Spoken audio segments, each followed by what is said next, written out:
আসসালামু আলাইকুম everyone, welcome back to my channel Sanu Cookie. আশা করছি আপনারা সবাই খুব ভালো আছেন, আমিও খুব ভালো আছি। আজকের আমার রেসিপি নিরামিষ খিচুড়ি। চলুন দেরি না করে রেসিপিটা দেখে নেওয়া যাক। আমি গোবিন্দভোগ চালের খিচুড়িটা বানাবো, আপনারা অন্য কোনো চাল দিয়েও বানাতে পারেন। তাই এখানে আমি হাফ কাপের মতো গোবিন্দভোগ চাল নিলাম, আর হাফ কাপের থেকে একটু কম নিলাম মুগ ডাল, আর নিলাম তার থেকেও একটু কম মুসুর ডাল। আপনারা মুসুর ডালটা স্কিপও করতে পারেন, তাহলে চাল আর ডালের পরিমাণটা হাফ হাফ নিতে হবে, মুগ ডালের পরিমাণটা। এবার আমি কিছু সবজি দেবো। কী কী সবজি দিয়েছি দেখুন। এখানে দিয়েছি আমি ফুলকপি ছোটো ছোটো করে কেটে নিয়েছি, গাজর, একটা ছোট আলু দিয়েছি, আর দিয়েছি অল্প মটরশুঁটি। এবার আমি একটা মশলা রেডি করে নেব। একটু আদা, একটা কাঁচা লঙ্কা, একটা গোটা টমেটো, আর দেবো ছোটো চামচের 1 চামচ গোটা জিরে। এই মশলাগুলো খুব ভালো করে আমি পেস্ট করে নেব। এবার গ্যাসে আমি আগে থেকে একটা কড়াই বসিয়ে দিয়েছিলাম গরম হতে, পরিমাণ মতো পানি দিয়ে দিলাম। এবার আমি চাল ডালগুলো খুব ভালো করে ধুয়ে নিয়েছিলাম, এগুলো সব দিয়ে দিলাম। দিয়ে খুব ভালো করে সেদ্ধ হতে দিয়ে দেবো, যাতে তাড়াতাড়ি আমার খিচুড়িটা হয়ে যায়, সেজন্য আমি আগে থেকে সেদ্ধ করতে দিয়ে দিলাম। এবার আমি এখন হলুদ দেব না, একটু পরে অল্প একটু হলুদ দিয়ে দেবো। চালটা 50% সেদ্ধ হয়ে গেলে স্বাদ অনুযায়ী লবণও অ্যাড করে দিলাম, দিয়ে একটু খুব ভালো করে মিক্স করে নিলাম। এটা আমি একদম নিরামিষভাবেই বানাচ্ছি। এবার এটা হতে থাক, এক সাইডে আমি এবার সবজিগুলো সব ভেজে নেব।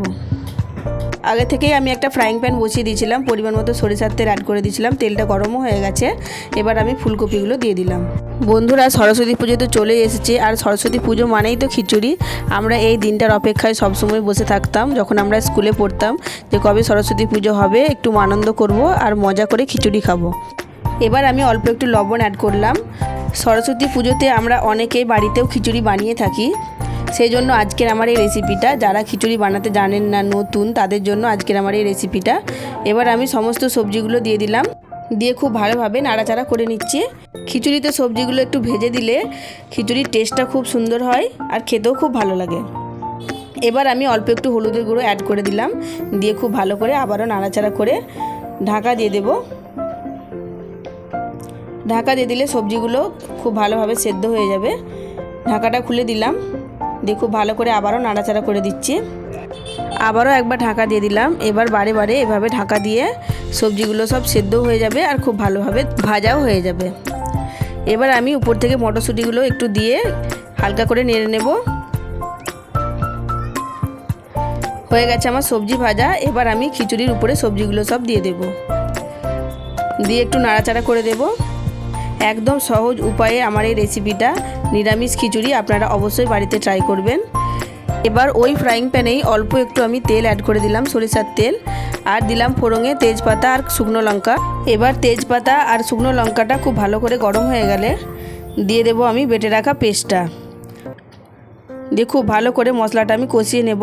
এবার স্বাদ অনুযায়ী লবণ দেব, অল্প একটু লঙ্কার গুঁড়ো, অল্প একটু হলুদের গুঁড়ো, আর দেব অল্প একটু জিরে ধনের গুঁড়ো, দিয়ে খুব ভালো করে কষিয়ে নেব।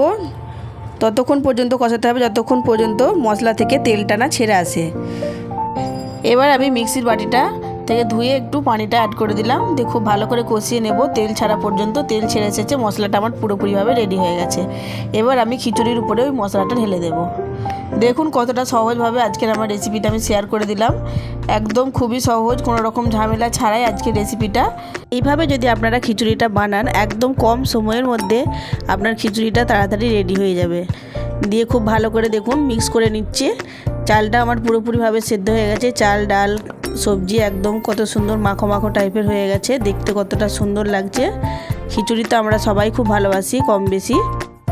আজকের রেসিপিটা সম্পূর্ণ দেখার পর যদি আপনাদের কাছে ভালো লেগে থাকে, তাহলে প্লিজ একটা লাইক দিয়ে দিবেন, আর শেয়ার করতেও পারেন। আর কেমন হয়েছে রেসিপিটা অবশ্যই কমেন্টে এসে জানাবেন। আর যদি নতুন বন্ধু হয়ে কেউ আমার এই রেসিপিটা দেখে থাকেন, তাহলে প্লিজ আমার চ্যানেলটা সাবস্ক্রাইব করে আমার পাশেই থাকবেন।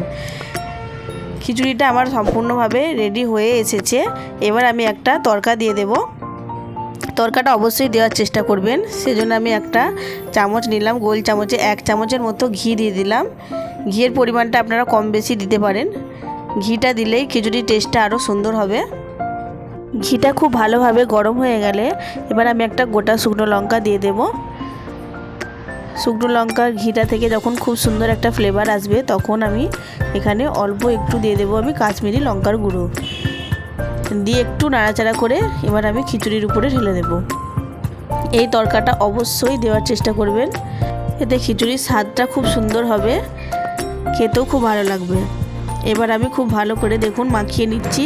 আমার খিচুড়ি সম্পূর্ণভাবে রেডি হয়ে গেছে। খিচুড়িটা ঠিক এরকম অবস্থাতে আমি নামিয়ে নেব, এর থেকে বেশি আমি গাঢ় করব না, কেননা ঠান্ডা হওয়ার পর খিচুড়িটা আরও গাঢ় হয়ে যাবে। এবার আমি নামিয়ে নেব, দিয়ে দেখুন আমি সার্ভ করে দিয়েছি। খেতে কিন্তু বন্ধুরা খুব টেস্টি হয়েছিল। আজ তাহলে আসি বন্ধুরা, ফিরে আসবো নতুন একটা ভিডিও নিয়ে। ততক্ষণ সবাই ভালো থাকবেন, সুস্থ থাকবেন। আল্লাহ হাফিজ।